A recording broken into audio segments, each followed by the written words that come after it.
Democrats are doubling down on their anti-ICE stance with a new bill from Senators Cory Booker and Alex Padilla requiring ICE agents to be unmasked and carry a visible ID.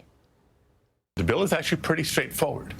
No face coverings, no masks. If you're out in the streets in Los Angeles, whether you're a citizen, a legal resident, or an undocumented immigrant, and somebody without these identifiers is approaching you, masked up, coming out of a marked car, you have no idea what's going on.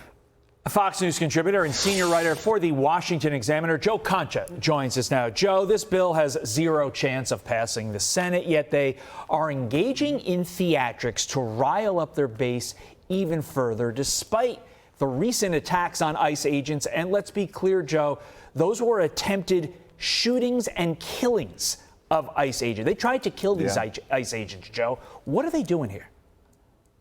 It's more party performance art for the base, quite frankly, Todd. As you said, no shot of passing in the Senate. And let me answer your question with a question. How many Democrats have condemned those two ambushes that we saw last Friday and Monday against ICE agents and police officers that included one officer being shot in the neck, others surviving 20 to 30 rounds of shots from high-powered rifles carried out by far-left maniacs? 10 are now under arrest for attempted murder. Because unless we missed it, and I'm pretty sure we didn't, I haven't seen anyone on the left side of the aisle walk up to a microphone to condemn those attacks and defend those agents and officers. And yet here we have Senators Cory Booker, Alex Padilla attempting to put ICE agents in a situation where their identities are known that puts them in danger and their families in danger. This is only going to get worse before it gets better. And as Tom Homan said, this is going to result in our federal agents actually being killed. We already saw attempts on their lives just last week. And again, over the summer,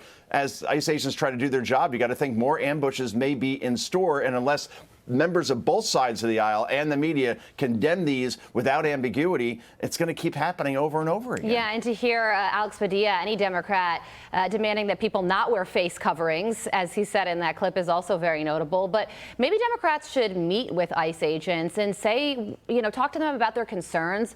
I'm sure that many would be very open to those conversations, and they can explain why they're doing what they're doing. That really would be productive, not performative, but it looks like Democrats are very much interested in the latter. We also want to ask you about what California Governor Gavin Newsom is doing right now, because he is in South Carolina, which is, of course, a pivotal primary state, and he's talking to voters down there. Listen to some of the things he's saying. Watch this.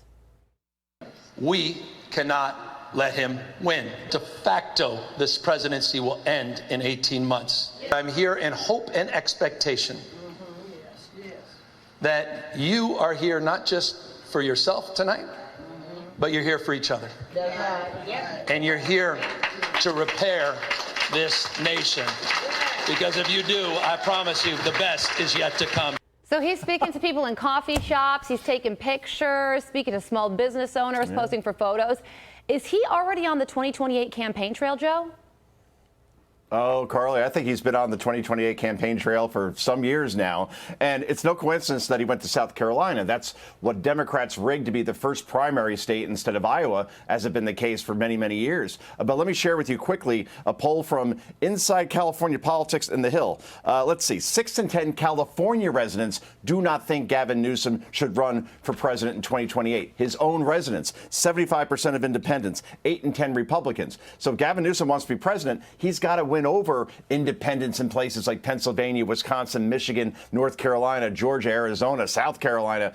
And he's got to win those independent voters by running on his record in California, which, just like Kamala Harris, it's not good. He's overwhelmingly liberal. And I think that in the end, nice hair and very, very white teeth just ain't going to do it. It's all foam and no beer out of this guy. He really does speak like an actor playing a politician. When you see that, I mean, that was like central casting right there. It's just, to your point, Joe, the policies just aren't there. And when he does put something out there, the people in California don't like it. Why should we spread that to the rest of our country? Yes.